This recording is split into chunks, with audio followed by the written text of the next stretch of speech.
Hello दोस्तों, मैं आज एक्सप्लेन करने वाला हूँ 2012 की एक action fantasy movie war of the Titan. Movie की IMDb है 5.7 आउट ऑफ 10 और ये clash of the Titan movie की सेकंड पार्ट है। और अगर आपने अभी तक clash of the Titan movie की एक्सप्लेनेशन नहीं देखी है तो पहले वही पार्ट को देख लीजिए, लिंक डिस्क्रिप्शन पर है। दोस्तों, मैं इस मूवी की स्टोरी शॉर्टली बताने की कोशिश करूँगा और मूवी की लिंक वीडियो के एंड में प्रोवाइड कर दूँगा, जहाँ से आप इस मूवी को वॉच कर सकते हैं। सो प्लीज़ दोस्तों, आप वीडियो को इन तक देखिए और वीडियो पसंद आए तो वीडियो को लाइक और चैनल को सब्सक्राइब कर देना।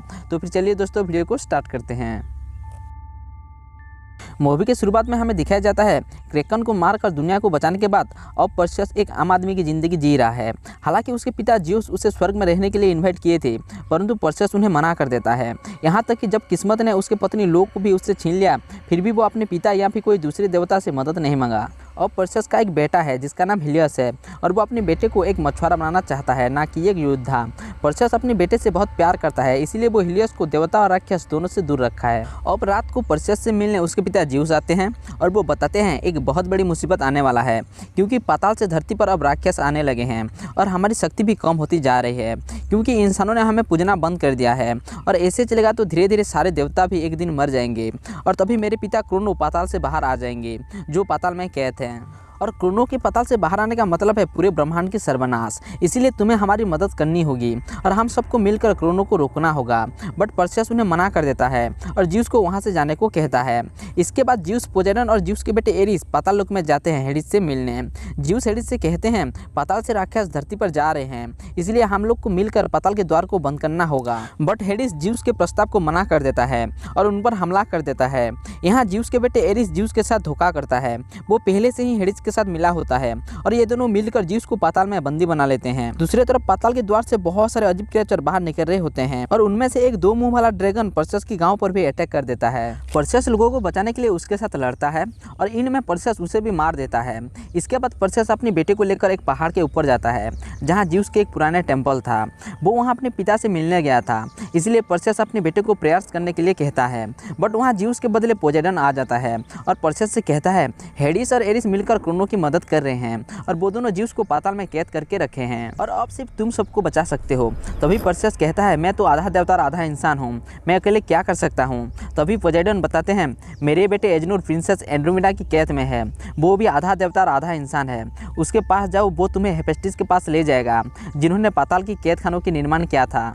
ये सुनने के बाद पर्सियस अपने पिता को बचाने के लिए फ्लाइंग हर्ट से क्वीन एंड्रोमेडा के पास पहुंच जाता है और वहां कैद एजनोर को आज़ाद करके मदद मांगता है। वो एजनोर से कहता है तुम्हारे पिता पोसेइडन मर चुके हैं और पूरे ब्रह्मांड खतरे में है। ये सुनकर एजनोर भी मदद के लिए तैयार हो जाता है और अब एजनोर, पर्सियस और क्वीन एंड्रोमेडा मिलकर हेफेस्टिस से मिलने निकल जाते हैं, जहाँ इन्हें एक जंगल से होकर जाना पड़ता है। और वहाँ पर्सियस की मुलाकात बहुत बड़े बड़े दानवों के साथ होता है।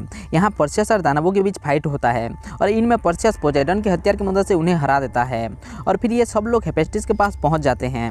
पहले हेफेस्टिस मदद करने के लिए मना कर देता है, बट फिर एंड्रोमेडा के कहने पर वो मान जाता है। हेफेस्टिस कहता है पाताल की कैद खानों की निर्माण मैंने खुद किया था और वहां से कोई भी बाहर नहीं निकल सकता, बट जब मैं अंदर था वहां से बाहर निकलने के लिए एक सीक्रेट रास्ता भी बनाया था और अब हमें उसी रास्ते से ही अंदर जाना होगा।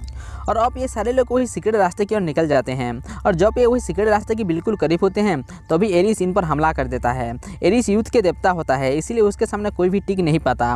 बट तब तक हेफेस्टिस वही सीक्रेट रास्ते को खोल देता है और पर्सियस, एजनोर और क्वीन उसके अंदर चले जाते हैं। बट हेफेस्टिस को एरिस यहाँ मार देता है। अंदर जाने के बाद एजनोर के पास एक नक्शा होता है और वही नक्शे की मदद से ये लोग आगे बढ़ते हैं और यहाँ कैद खाने की दीवारें लगातार अपनी जगह बदल रहा होता है। अगर ये कोई भी गलत स्टेप लेंगे तो वही दीवार के बीच में फंसकर मर जाएंगे। दूसरी तरफ हेडिस जिसको कैद खाने के बीचों बीच बांध कर रखा होता है और क्रोनो उनकी शक्तियाँ चूस रहा होता है। क्रोनो अब खुद को रिकवरी कर चुका होता है और ज्यूस सारे शक्तियाँ खोने के बाद बिल्कुल बूढ़े लग रहे होते हैं। तभी ज्यूस के पास हेडिस आता है और ज्यूस से कहता है अब हमें पिता क्रोनो को आज़ाद कर देना चाहिए, ताकि वो हमें फिर से शक्तियाँ देंगे और हमें अमर बना देंगे।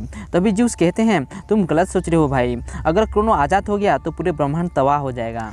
ज्यूस यहाँ हेडिस को समझाते हुए कहते हैं मुझे माफ़ कर देना भाई, मैंने तुम्हें पाताल में भेजा और ये जो तुम मुझे यहाँ कैद करके रखे हो इसलिए भी मैंने तुम्हें माफ़ कर दिया है। ये सुनकर हेडिस बिल्कुल बदल जाता है और जब ये दोनों भाई आपस में बात कर रहे होते हैं तभी एरिस वहाँ आ जाता है और वो हेडिस को बदलता देखकर वो हेडिस पर भी हमला कर देता है। इधर एरिस और हेडिस के बीच फाइट चल रहा होता है और तभी पर्सियस और क्वीन भी वहाँ आ जाते हैं और पर्सियस अपने पिता को वही आग की जंजीरों से छुड़ाने के लिए काफ़ी कोशिश करता है और बहुत मुश्किलों के बाद वो ज्यूस को वही बंधनों से छुड़ाता है, बट तब तक वहाँ एरिस आ चुका होता है। ये देखकर ज्यूस पर्सियस से कहते हैं, मुझे पोसेइडन के हथियार दो जो पोसेइडन मरते वक्त पर्सियस को दिया था। ज्यूस वहाँ पोसेइडन और हेडिस के हथियार को आपस में मिलाते हैं और वहाँ एक जोरदार रोशनी होता है और ये लोग वहाँ से सीधे गायब हो जाते हैं और वही जगह पर पहुँच जाते हैं जहाँ क्वीन एंड्रोमेडा की पूरी फौज था। ज्यूस यहाँ पर्सियस से कहते हैं, तुम्हें क्रोनो को हराने के लिए ब्रह्मास्त्र की जरूरत है और इसीलिए तुम्हें तीनों शस्त्रों को मिलाकर ब्रह्मास्त्र बनाना होगा। लेकिन पर्सियस के पास सिर्फ हेडिस और पोसेइडन के हथियार है, ज्यूस के हथियार अभी तक एरिस के पास है। इसीलिए पर्सियस मन ही मन एरिस से बात करता है और उसे वही पुराने मंदिर में आने को कहता है। यहाँ ये दोनों के बीच बहुत देर तक फाइट होता है और इनमें पर्सियस एरिस को मारकर उससे ज्यूस के हथियार छीन लेता है और पर्सियस वही तीनों हथियार को मिलाकर ब्रह्मास्त्र बना लेता है जिससे क्रोनो का अंत होगा। दूसरी तरफ ज्यूस और हेडिस भी अब एक हो गए हैं और क्रोनो भी पाताल से बाहर आ गया है और क्रोनो के साथ साथ बहुत सारे शैतान भी बाहर आ चुके हैं।